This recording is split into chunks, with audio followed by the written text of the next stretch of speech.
বিষ্ণু সাল্লাল্লাহু আলাইহি ওয়াসাল্লাম সংখ্যালঘুদের রাইটসের ব্যাপারে, অধিকারের ব্যাপারে যে কথা বলেছেন, শুনলে আপনি অবাক হয়ে যাবেন। বিশ্বনবী বলেন, আলা মান যালামা মুআহাদান আও ইনতাকাসাহু আও কাল্লাফাহু ফাওকা তাআতিহি আও কাল্লাফাহু ফাওকা তাকাতিহি আও আখাযা মিনহু শাইআন বিগাইরি তিবি নাফসিন ওয়া আনা হাজিজুহু ইয়াউমাল কিয়ামা। খবরদার, জেনে রাখো, কেউ যদি কোনো সংখ্যালঘুর উপরে অত্যাচার করে, কোনো সংখ্যালঘুর প্রাপ্য থেকে যদি কেউ কাউকে ঠকায়, সংখ্যালঘুর উপর যদি কেউ কষ্ট দেয়, কোনো সংখ্যালঘুর সম্পদ যদি কেউ জোর করে কেড়ে নেয়, আমি কিয়ামতের দিন বিশ্বনবী ওই সংখ্যালঘুর পক্ষে আর ওই মুসলমানদের বিপক্ষে বাদী হয়ে দাঁড়াবো। সুবহানাল্লাহ বলতে পারলেন না? আল্লাহু আকবার। আপনি নামাজি, আপনি মুসল্লি, আপনি হাজী সাহেব, তাহাজ্জুদ পড়তে পড়তে কপালে দাগ ফেলে দিছেন, আপনার প্রতিবেশী হিন্দু, ভাবছেন আমার তো পাওয়ার আছে, ওর জমিটা দখল করি। বিশ্বনবী বলেন, কিয়ামতের দিন ওই হিন্দুর পক্ষে তোর বিরুদ্ধে আমি বাদী হয়ে দাঁড়াবো।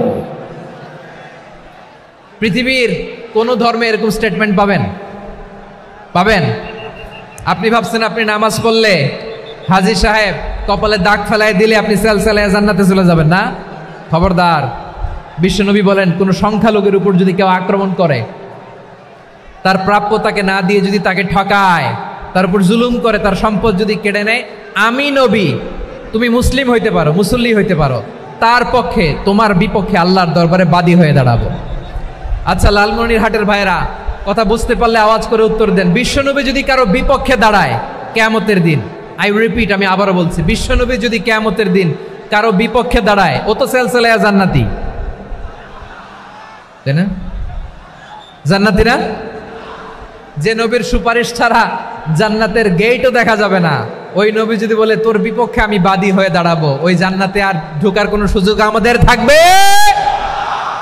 এখানেই শেষ না আমার প্রিয় লালমনিরহাটের ভাইয়েরা, এখানেই শেষ নয়। বিশ্বনবী বলেন, মান কাতালা মুআহাদান, বুখারীর বর্ণনা, মান কাতালা মুআহাদান লাম ইয়ারাহ রাইহাতাল জান্নাহ। কেউ যদি, কোনো মুসলিম যদি অন্যায়ভাবে কোনো সংখ্যালঘুকে হত্যা করে, কোনো হিন্দুকে হত্যা করে, কোনো বৌদ্ধরে হত্যা করে, অন্যায়ভাবে কোনো মুসলিম যদি কোনো সংখ্যালঘুরে হত্যা করে, জান্নাতে যাওয়া তো দূরের কথা, ওই মুসলিম জান্নাতের ঘ্রাণও পাবে না। সেই বুখারীর বর্ণনা, মান কাতালা মুআহাদান লাম ইয়ারাহ রাইহাতাল জান্নাহ ওয়া ইন্না রিহাহা লা ইউজাদু মিন মাসিরাতি 40 আমা। যে জান্নাতের ঘ্রাণ 40 বছর দূরের রাস্তা থেকেই পাওয়া যায়। সুবহানাল্লাহ পড়েন। প্রিয় ভাইরা, এখান থেকে জান্নাতে পৌঁছতে লাগবে 40 বছর। এত দূর, কত বছর? সবাই বলেন, কত বছর? এখান থেকে জান্নাতে পৌঁছতে লাগবে 40 বছর। এত দূরে থাকতেই জান্নাতের ঘ্রাণ আপনার নাকে এসে ধাক্কা মারবে। বিশ্বনবী বলেন, যে ব্যক্তি কোনো সংখ্যালঘুকে হত্যা করে, জান্নাতের ঘ্রাণ তো পাবেই, জান্নাতে তো ঢুকতে পারবেই না, জান্নাতের ঘ্রাণও তার নাকে লাগবে না। পড়েন নাউযুবিল্লাহ। তাহলে সংখ্যালঘুদের ব্যাপারে ইসলামে অধিকার দেয়া আছে না নাই? লালমনিরহাটের ভাইয়ের আওয়াজ করে বলেন, আমার সংখ্যালঘু হিন্দু ভাইদের রাইটস, অধিকার আমাদের ইসলামে প্রোটেক্টেড আছে না নাই? এখানেই শেষ না। বিষ্ণু ইসলাম আপনার অমুসলিম প্রতিবেশীর সাথে ভালো আচরণ করতে বলেছে। আমাদের হয় না, এটা মুসলিম পাড়া, ওটা বৌদ্ধ পাড়া, হয় না? অনেক সময় হয় না, এটা আমাদের মুসলিম পাড়া, ওইটা হিন্দু পাড়া, এরকম আছে না নাই? লালমনিরহাটে নাই না? আছে? হিন্দু যদি আপনার প্রতিবেশী হয়, কি করবেন? ওরে কষ্ট দিবেন নাকি? কেন? ও তো হিন্দু, ও তো আমার আল্লাহরে ডাকে না, ওরে কষ্ট দিলে জায়েজ হবে না? খবরদার। বিষ্ণু ইসলাম বলেন, মান কানা ইউমিনু বিল্লাহ ওয়াল ইয়াউমিল আখির ফালিউকরিম জারাহ। যে আল্লাহ বিশ্বাস করে আর আখিরাতে বিশ্বাস করে, সেজন্য প্রতিবেশীর সাথে ভালো আচরণ করে। সুবহানাল্লাহ। কলিজা জুড়ায় যায় না আমার নবীর কথাগুলো শুনলে? যে আল্লাহ বিশ্বাস করে, যে আখিরাতে বিশ্বাস করে, সেজন্য প্রতিবেশীর সাথে ভালো আচরণ করে। এখানে বলছে মুসলিম প্রতিবেশী, বলছে নামাজি প্রতিবেশী, বলছে আল্লাহওয়ালা প্রতিবেশী, বলছে না। প্রতিবেশী আস্তিক হোক নাস্তিক হোক, প্রতিবেশী মুমিন হোক মুশরিক হোক, প্রতিবেশী হইলেই তার সাথে ভালো আচরণের দরকার আছে না নাই? আমার প্রিয় লালমনিরহাটের ভাইয়েরা, বিষ্ণু ইসা ইসলাম ওনার ইহুদি প্রতিবেশীদের দেখাশোনা করতেন। আওয়াজ না শোনা যাক, আমারও তো দেখা যায়, তাকায় থাকেন, তাকায় থাকলে সওয়াব হবে। কোরআনের কথা যেখান থেকে হয় এদিকে তাকায় থাকলেই বরকত। তাকায় থাকেন। জি জি, মাইক, আমি তো আর মাইক ঠিক করতে আসি না এদিকে, এই মাইক ঠিক করব, ওই মাইক ঠিক করব, ওদিকে পাইলট বলবে হুজুর চলে আসেন। জি বসুন বসুন, মাশাআল্লাহ, হ্যাঁ খুব শান্ত, ঠিক আছে। পুলিশ ভাইরা না খেয়ে দিনরাত আপনারা যাতে সুশৃঙ্খল একটা প্রোগ্রাম উপহার পান এটাই চেষ্টা করতেছে, আপনাদেরকে কষ্ট দিতে আসে নাই, একটু একটু সহযোগিতা করেন। জি মাশাআল্লাহ, হ্যাঁ ঠিক আছে। আমার প্রিয় ভাইরা, প্রতিবেশী আস্তিক হোক নাস্তিক হোক, মুসলিম হোক হিন্দু হোক, তার সাথে ভালো আচরণ করতে হবে। বিষ্ণু ইসা ইসলাম ওনার ইহুদি প্রতিবেশীর বাসায় যেতেন। কোন প্রতিবেশী? ইহুদি। আওয়াজ করে বলেন, কোন প্রতিবেশী? ইহুদি। এক ইহুদি কিশোর বিষ্ণু ইসা ইসলামের খেদমত করতে, ইহুদি ছেলে আমার নবীর খেদমত করতো, তারা ছিল নবীর প্রতিবেশী। তো অনেক দিন হয় ইহুদি ছেলেটা আসে না। বিশ্বনবী খোঁজ দিলেন, ঘটনা কি? একটা ইহুদি ছেলে না আমার খেদমতে আসতো, ছেলেটা কই? খোঁজ নিয়ে জানলেন ছেলেটা অসুস্থ। বিষ্ণু ইসা ইসলাম ওই ইহুদির বাড়িতে চলে গেলেন ওই ছেলেটাকে দেখা করার জন্য, ভিজিট করার জন্য। সুবহানাল্লাহ পড়বেন না? গেলেন, যে দেখে ইহুদি ছেলেটা মুমূর্ষ, জান যায় যায় ভাব, বিছানায় পড়ে আছে, তার বাবা দাঁড়ানো। বিশ্বনবী তার মাথার পাশে বসলেন, মাথায় হাত বুলিয়ে দিলেন, আর ছেলেটাকে বললেন আসলিম, হে ইহুদি ছেলে আসলিম, ইসলাম ধর্ম গ্রহণ করো। তো ছোট্ট ছেলে ভাবে আমরা ইহুদি, এখন ইসলাম ধর্ম গ্রহণ করলে আব্বা যদি বকা দেয়, ফানাযারা ইলা ওয়াজহি আবি, ছেলেটা তার বাবার চেহারার দিকে তাকালো, দেখি আব্বা কি কয়। আব্বা যদি বলে তাইলে ইসলাম ধর্ম গ্রহণ করবে। ইহুদি ছেলেটা তার বাবার দিকে যখন তাকালো, ওর বাবা বলে আতি আবুল কাসিম, আবুল কাসিম যা বলে তাই করো। আবুল কাসিম হচ্ছে বিষ্ণু ইসা ইসলামের একটা কুনিয়াত, উপনাম। আমার রাসূলের বড় ছেলের নাম ছিল কাসেম। যেমন দেখবেন আমাদের এলাকায় কারো ছেলের বড় ছেলের নাম যদি হয় আব্দুল্লাহ, এরা আব্দুল্লাহর বাপ বলে ডাকে। কারো বড় মেয়ের নাম যদি হয় ফাতেমা, এরা কি ডাকে? ফাতেমার বাপ বলে না? তো বিষ্ণু ইসা ইসলামের বড় ছেলের নাম ছিল কাসেম। ইহুদি বাবা বলল আতি আবুল কাসেম, আবুল কাসেম যা বলে তাই শোনো, মানে মোহাম্মদ যা বলে তাই শোনো। এই কথা শুনে ছেলে সাহস পাইছে, ছেলে আবার পড়তে আরম্ভ করলো আশহাদু আল্লাহ ইলাহা ইল্লাল্লাহ ওয়া আশহাদু আন্না মুহাম্মাদার রাসূলুল্লাহ, পড়েন আল্লাহু আকবার। বিশ্বনবীর আহ্বান শুনে ওই আহ্বানে সাড়া দিয়ে ইহুদি ছেলে শাহাদা পড়ে মুসলমান হয়ে গেল। তার হৃদয়টারে ইমানের নূর দিয়ে আলোকিত করে দিল কে?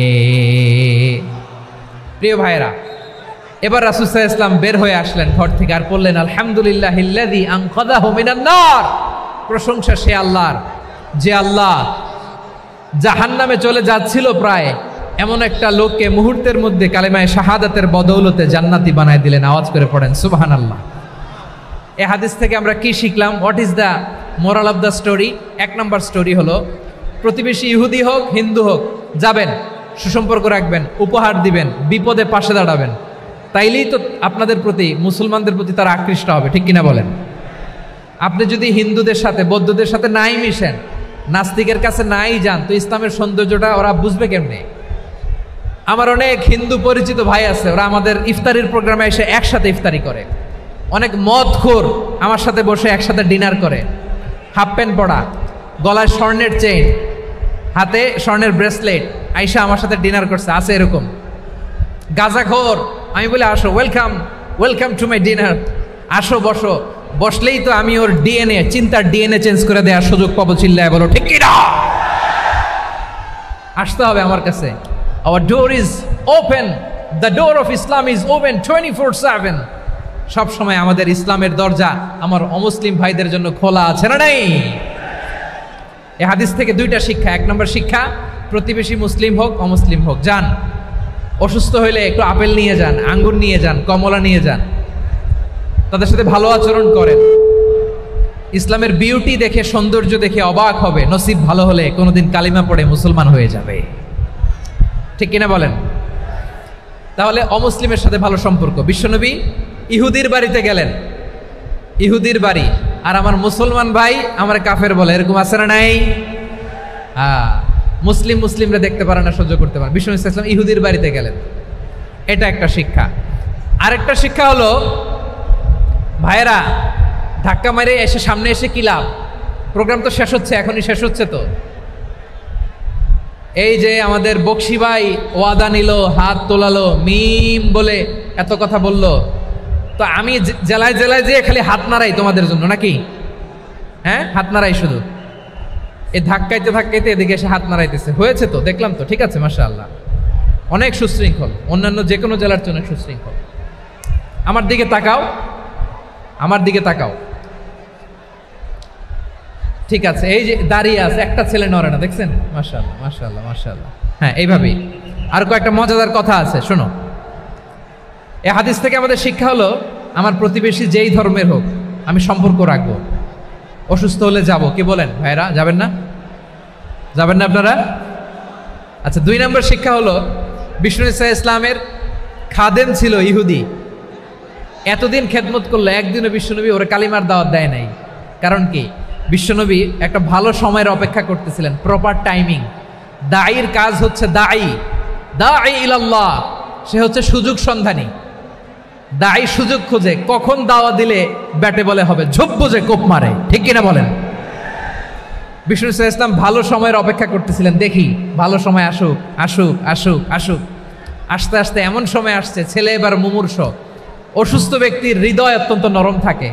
হসপিটালে যখন কেউ যায় তার হৃদয়টা বড্ড নরম থাকে, মৃত্যুর ভয়ে তার অন্তরটা নরম থাকে, ঠিক কিনা বলেন?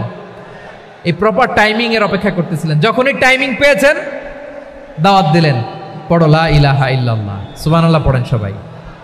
তাহলে ইসলাম অমুসলিম প্রতিবেশীর সাথে ভালো আচরণ করতে বলে। ইসলাম অমুসলিম মাতা পিতার সাথেও ভালো আচরণ করতে বলে। মাতা পিতা যদি অমুসলিম হয়, তারা ফেলে দিতে পারবেন? পারবেন? আমার লালমনিরহাটের ভাইয়েরা, অনেক হিন্দু ছেলে আমাদের হাতে শাহাদা পড়ে মুসলিম হয়, কিন্তু ওর মা মুসলমান হয় নাই, বাবাও হয় নাই, এরকম আছে না নাই? তো ও হয়েছে মুসলিম, মা বাপ হিন্দু, এখন মা বাপ কি বাদ? হ্যাঁ, মা বাপ বাদ দেয়া যাবে? যেই মা আপনারে 9 মাস 8 মাস পেটে ধারণ করলো, আপনার মায়ের নার ছেঁড়া ধন, আপনি ওই মারে বাদ দিতে পারবেন?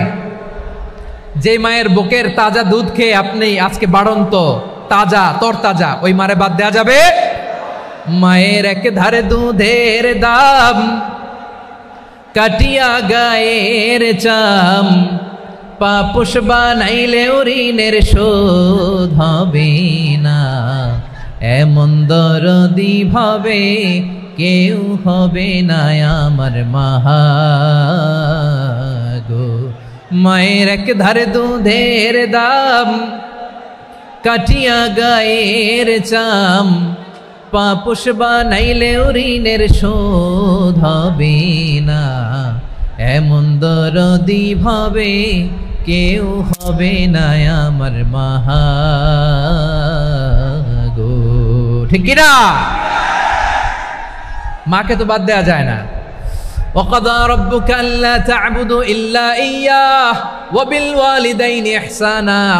আল্লাহ বলে, অবধারিত 2টা ভার্ডিক্ট তোমাদের জন্য, এক আল্লাহর ইবাদত করবা আর মা বাবার প্রতি ইহসান করবা। আদেশটা কার?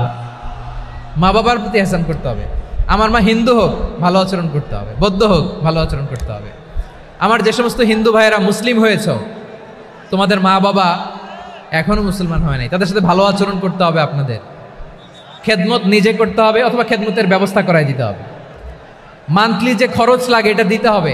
আরে তুমি এখন মুসলিম, তোমার মা বাবা হিন্দু, এখনই তো সুযোগ ইসলামের সৌন্দর্য দেখানো। এখন মা বাবা যদি দেখে, আরে এটা হিন্দু থাকতে তো বদমাইশ ছিল, বেয়াদব ছিল, কি এমন ধর্ম সে গ্রহণ করলো যেটা গ্রহণের সাথে সাথে সে পাল্টে গেল? কি এমন ধর্ম সে গ্রহণ করেছে যেটা তার জীবনকে আলোকিত করে দিয়েছে? নসিব ভালো হইলে তারাও কালিমা পড়ে মুসলমান হয়ে যাবে।